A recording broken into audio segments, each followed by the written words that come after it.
မင်္ဂလာပါမချစ်တော်တာကိုချစ်ပါပြောတော်ဆိုတဲ့ခေါင်းစဉ်နဲ့ဘုန်းကြီးပြောကြပါတယ်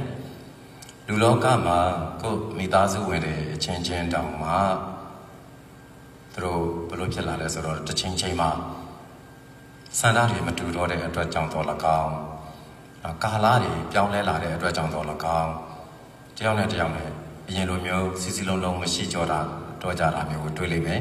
အဲ့ဒီခါမှာအတူနေလို့မရဘူးတရင်ထဲမှာနေလို့မရတဲ့အတွက်ကြောင့်အိမ်ခွဲနေကြရတာတွေတွေ့လာလိမ့်မယ်အဲ့တော့အမျိုးချင်းမဟုတ်တဲ့တမိသားစုတဲ့ကပေါက်ခွားတဲ့သူမဟုတ်တဲ့သစိမ်းနှစ်ယောက်အတူနေပြီဆိုတဲ့အခါကျတော့အဲ့ထက်ပိုဆိုတာပေါ့ဟိုဘက်ကလည်းသူ့ငငယ်တွေကပါလာတဲ့ဇယိုက်အတိုင်းအရင်တည်းကသူ့မှာပါလာတဲ့ညင်အတိုင်းနေတယ်ကိုကလည်းကိုဒီဘက်ကပါလာတဲ့ငငယ်တုန်းကဇယိုက်အတိုင်းကိုမွေးရပါညင်အတိုင်းနေတယ်အဲ့တော့ဇယိုက်မတူတဲ့သူနှစ်ယောက်နောက်ခံအကြောင်းတရားမတူသောသူနှစ်ယောက်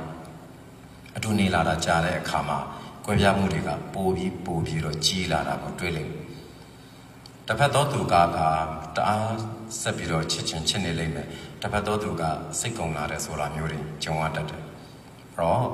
ကာလဒေသအရာလည်းခံစားချက်တွေကပြောင်းလဲကြတာဖြစ်တဲ့အတွက်ကြောင့်ကိုစိတ်ကုန်မဲ့အချိန်ရောက်လို့ချင်းစိတ်ကုန်သွားတတ်တယ်လို့ကိုကလည်းသူ့ကိုစိတ်ကုန်ဖို့အချိန်ရောက်လာစိတ်ကုန်သွားတတ်ကြတယ်အဲ့ဒီအခါမှာဘလို့မှနှစ်ဦးဟာသဘောတူကြတော့မှမဟုတ်ဘူးဆက်နေလို့ဖြစ်ကြတော့မှမဟုတ်ဘူးဆက်နေလို့မဖြစ်တော့တဲ့အခါကျတော့အဲ့ဒီမှာပဲတစုံတစ်ယောက်ကိုထားခဲ့တော့တာပေါ့ဒီလိုအခါမျိုးကြလို့ရှိရင်မြတ်စွာဘုရားဟောတော့အနတ္တသဘောတရားကိုအမြဲဆင်ခြင်ပါ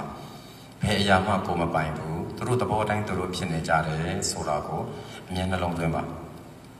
အဲ့တော့ကိုဖြစ်ချင်တဲ့ပုံစံအတိုင်းကိုခန္ဓာကိုယ်ရဲ့သွေးသားတွေတောင်ဖြစ်တာမဟုတ်တဲ့အတွက်ကြောင့်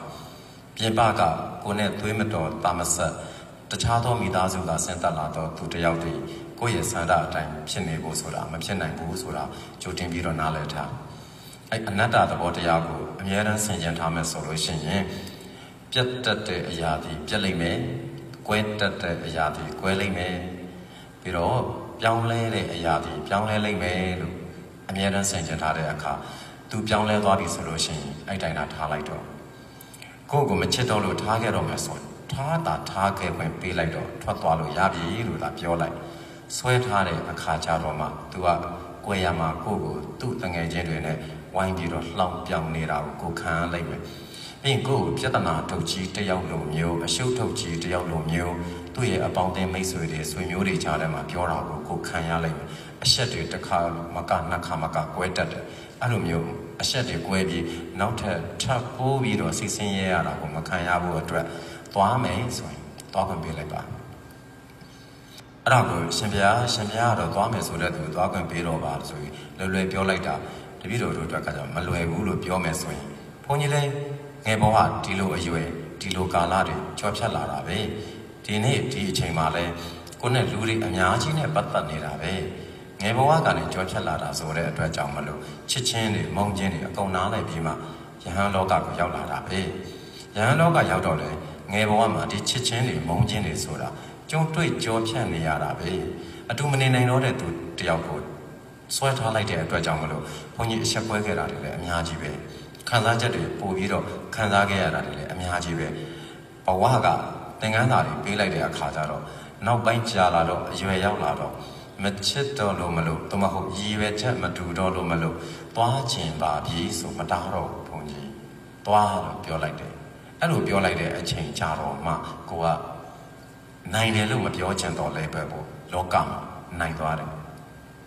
နေပါအောင်လို့ပြောလိုက်တဲ့အတွက်ကြောင့်မလို့ရှုံးတာမှအများကြီးရှုံးတယ်ဂုဏ်သိက္ခာလည်းရှုံးတယ်ကိုယ်ရမှာလည်းကိုယ့်ကိုအပုတ်ချတာကိုခံရတယ်ဒီလိုဆိုတဲ့အခါကျတော့ဆန္ဒမတူတော့ဘူးရည်ရွယ်ချက်မတူတော့ဘူးသဘောထားချင်းမတိုက်ဆိုင်တော့ဘူးဆိုမနေချင်တော့ဘူးဆိုရင်မနေချင်ရင်သွားလို့ပြောလိုက်တာဒီနေ့ထိပဲဒါဘုန်းကြီးလက်တွေ့အကျင့်အေးတယ်ပြတ်တက်တဲ့အရာတွေပြတ်တက်တယ်ဖောက်ပြန်တော့အရာတွေဖောက်ပြန်တယ်လို့မြတ်စွာဘုရားဟောထားတဲ့အတွက်ကြောင့်ဒါသူဖောက်ပြန်ဖို့အချိန်ရောက်သွားပြီပဲ